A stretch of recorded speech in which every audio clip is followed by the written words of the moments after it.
بسم اللہ الرحمن الرحیم۔ اسلامک وظائف لائبریری کے معزز ناظرین گرامی السلام علیکم۔ ناظرین گرامی، آج کی ویڈیو محبت کی شادی کا پاورفل وظیفہ ہے۔ ناظرین گرامی، ہم آج آپ کو بتائیں گے کہ محبت کی شادی کے لیے کون سا وظیفہ بہترین ہے، اور یہ وظیفہ کرنے کے بعد انشاءاللہ آپ ہمیں دعائیں دیں گے۔ لڑکا ہو یا لڑکی، سب ہی کسی نہ کسی سے پیار کے خواہش مند ہوتے ہیں۔ یہ انسانی نیچر ہے، یہ انسان کا ایک ذہنی تسکین کے لیے لڑکا ہو یا لڑکی، وہ کسی نہ کسی سے اپنی زندگی میں لازمی پیار کرتے ہیں، اور پیار کرنے میں کوئی برائی ہی نہیں ہے۔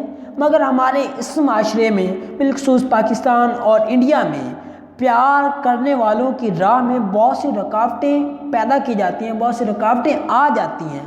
بہت سے لوگ اپنی شادی بھی پیار سے کرنے کے خواہش مند ہوتے ہیں، لیکن ان کے پیار میں بہت سی رکاوٹیں آ جاتی ہیں۔ کبھی لڑکے کی ماں نہیں مانتی تو کبھی لڑکی کا باپ نہیں مان رہا ہوتا، جس کی بدولت پسند کی شادی کرنے میں بے حد رکاوٹیں حائل ہو جاتی ہیں، اور بعض دفعہ دوسری مجبوریاں سر اٹھا لیتی ہیں۔ کبھی اگر آپ لوگ ایک دوسرے سے سچی محبت کرتے ہیں تو اس کے لیے پسند کی شادی کا وظیفہ ایک بہت ہی قابل عمل ہے وظیفہ۔ اگر آپ لوگ ایک دوسرے سے محبت کرتے ہیں اور پسند کی شادی کرنا چاہتے ہیں تو ہر وقت اس اسم الہی جو میں آپ کو بتانے جا رہا ہوں اس کا ذکر کریں، یا لطیفو، اور 2 رکعت نفل حاجت برائے پسند کی شادی روزانہ پڑھیں، اور رات کو سونے سے قبل اول و آخر 11 مرتبہ درود شریف کے ساتھ سورۃ اخلاص اور سورۃ الحمد شریف پڑھیں، اور اپنے مقصد کے لیے دعا کریں۔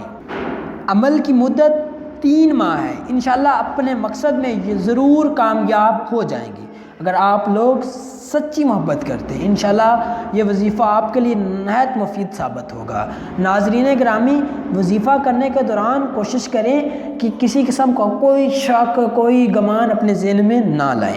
اگر آپ مکمل یقین کے ساتھ یہ وظیفہ کریں گے، پورے اعتماد کے ساتھ وظیفہ کریں گے، تو انشاءاللہ آپ محبت کی شادی پایہ تکمیل تک پہنچے گی، اور آپ کا مطلوبہ شخص آپ کو انشاءاللہ ملے گا۔